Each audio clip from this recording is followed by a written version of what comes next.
show you the only really haunted house in Brooklyn. Since it was built a century ago, 7 people, including my brother, have been murdered in it. Since then, I bought the house.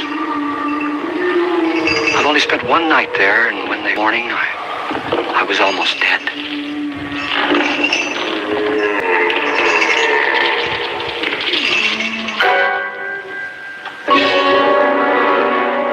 I'm Frederick Lauren. I rented the house on Haunted Hill tonight so that my wife can give a party. Haunted house party. She's so amusing. There'll be food and drink and ghosts, and perhaps even a few murders. You're all invited. If any of you will spend the next 12 hours in this house, I'll give you each $10,000, or your next of kin in case you don't survive. Ah, but here come our other guests. It was my wife's idea to have our guests come in funeral cars. She's so amusing. Her sense of humor is, shall we say, original. I dreamed up the hearse. It's empty now, but after a night in the house on Haunted Hill, who knows? This is Lance Schroeder, a test pilot, so no doubt a brave man. But don't you think you can be much braver if you're paid for it? And I happen to know that Lance needs the $10,000 I'll give him, if he's brave enough to stay all night. This is Ruth Bridges. You've no doubt read her column in the newspapers. She says her reason for coming to the party is to write a feature article on ghosts. She's also desperate for money. Gambles. You've already met Watson Pritchard, a man living in mortal fear of a house, and yet he is risking his life to spend another night here. I wonder why. He says for money. Trent, a psychiatrist. He claims that my ghost will help his work on hysteria. But don't you see a little touch of greed there? Around the mouth and eyes? This is Nora Manning.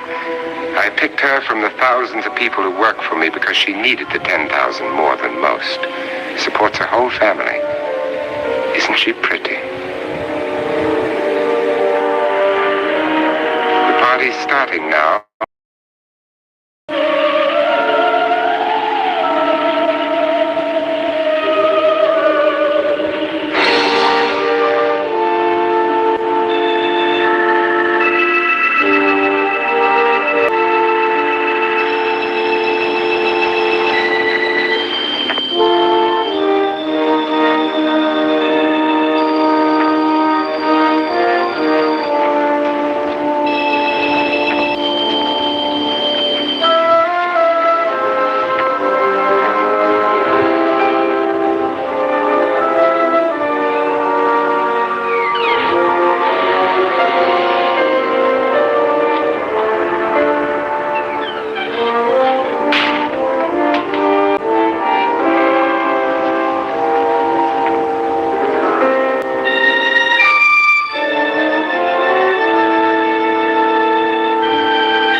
It isn't a very warm welcome, is it?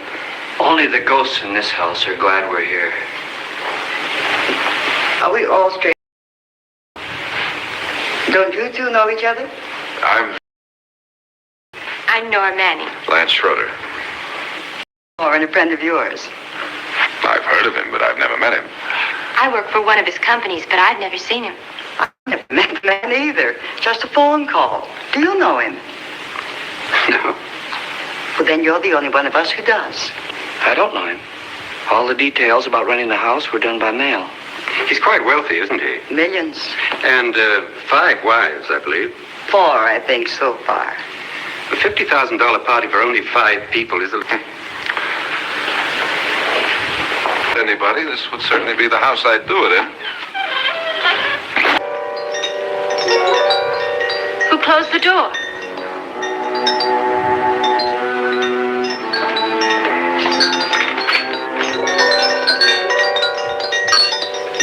This thing's made of solid steel.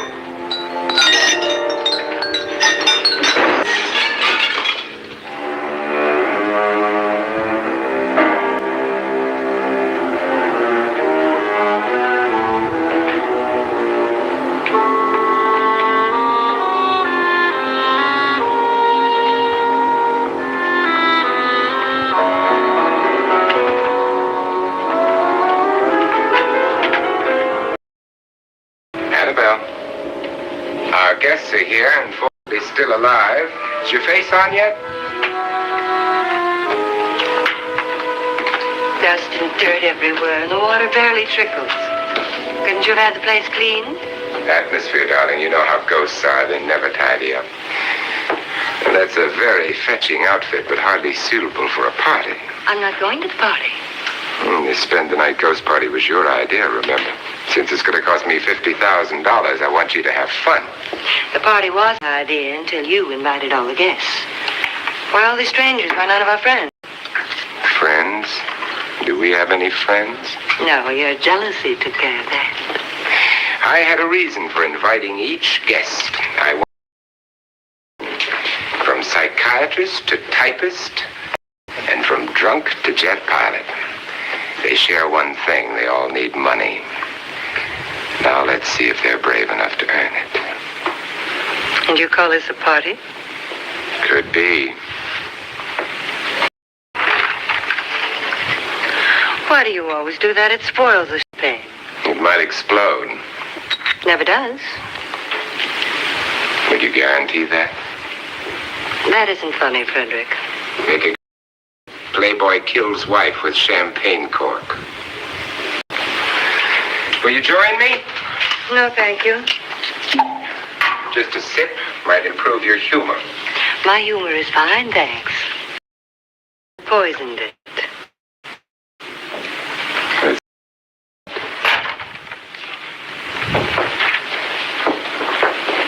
Have some. You'll enjoy the party more. Go on.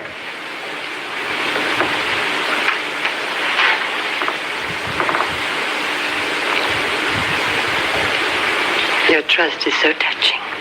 And I'm not going to the party. Of all my wives, you're the least agreeable. But still alive. Would you go away for $1 million tax-free? You want it all, don't you? I deserve it all. Your jealousy isn't tax-free. Your possessiveness is maddening. If ever a man had grounds for divorce. But can't prove them. Slip up one of these days. Think so? Enough.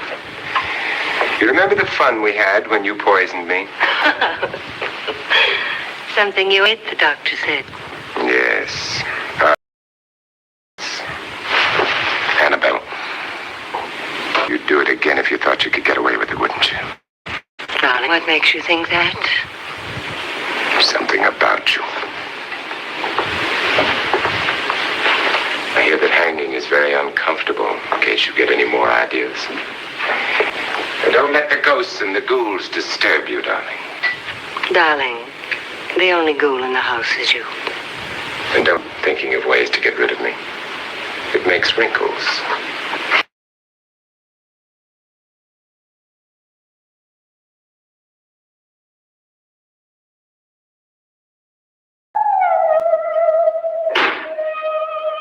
This is what she used on my brother and her sister. Hacked them to pieces. We found parts of the house and places you wouldn't think.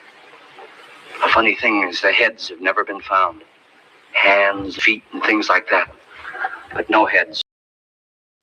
The wife, probably in a rage, threatened the husband, but carried away by hysteria, took a swing at him, and simply went on from there. She certainly went on. How many people did she kill, Mr. Pritchard? Only two. Her husband and her sister. No one else was here. So there are two loose heads just floating around in here somewhere? You can hear them at night. They whisper to each other and then cry. Since our host isn't here, would anyone care to mix me a drink? Certainly. What will you have?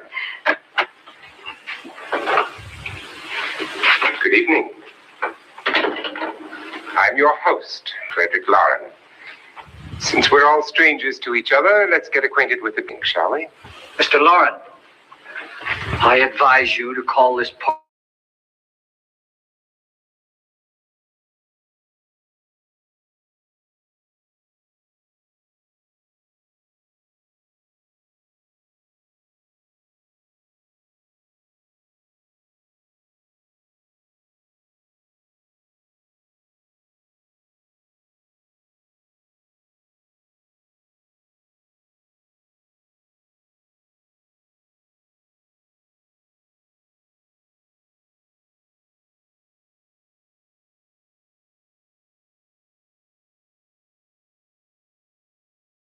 off now.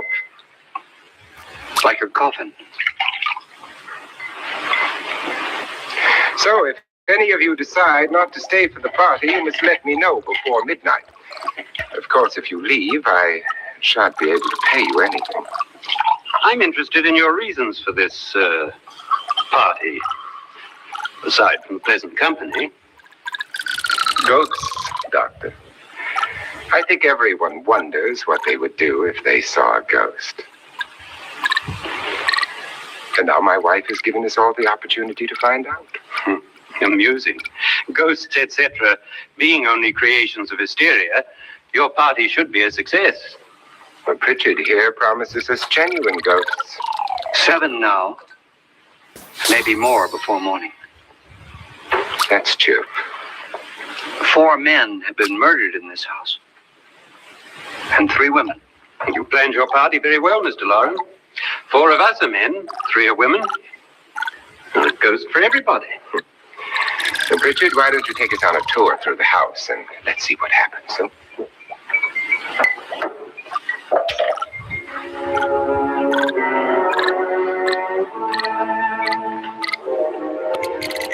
See that stain? Blood. A young girl was killed here. And whatever got her wasn't human. Don't stand there. What do you mean? Where?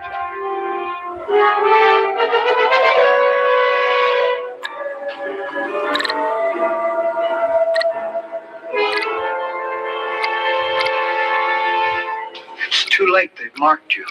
Ridiculous. The roof probably leaks. Oh, that must be what it is. Who would want to haunt me? I would say any self-respecting male ghost. I hope it doesn't come back. Well, Mr. Pritchard, you're the life of the party. He hasn't even started yet. Wasn't there a man who threw his wife into a wine vat or something? That was in the cellar. There's been a murder almost every place in this house.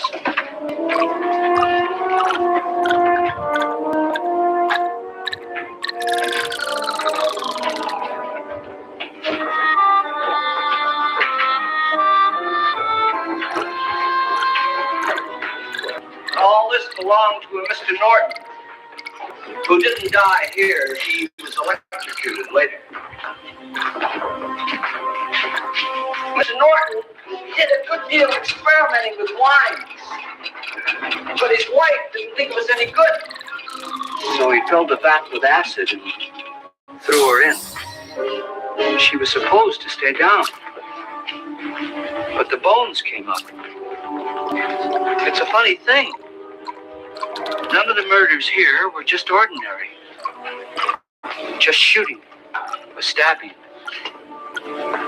They've all been sort of wild, violent, and different. God, she didn't fall in. You mean there's still acid in there?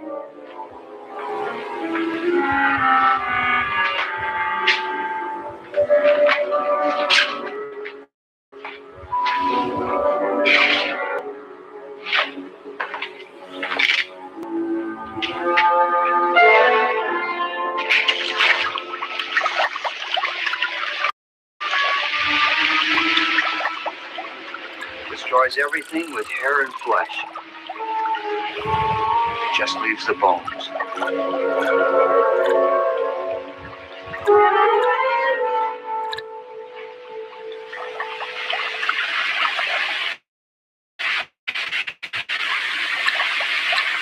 My, and down here.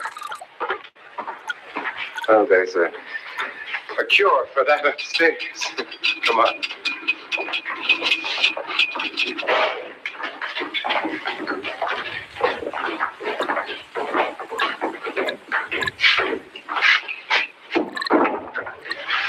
How'd you get invited to this party? No. Oh, go on. I mean, what did he tell you? Mr. Lawrence said everybody'd get $10,000. But he didn't say anything about being locked. No. He just made a deal with me on the phone.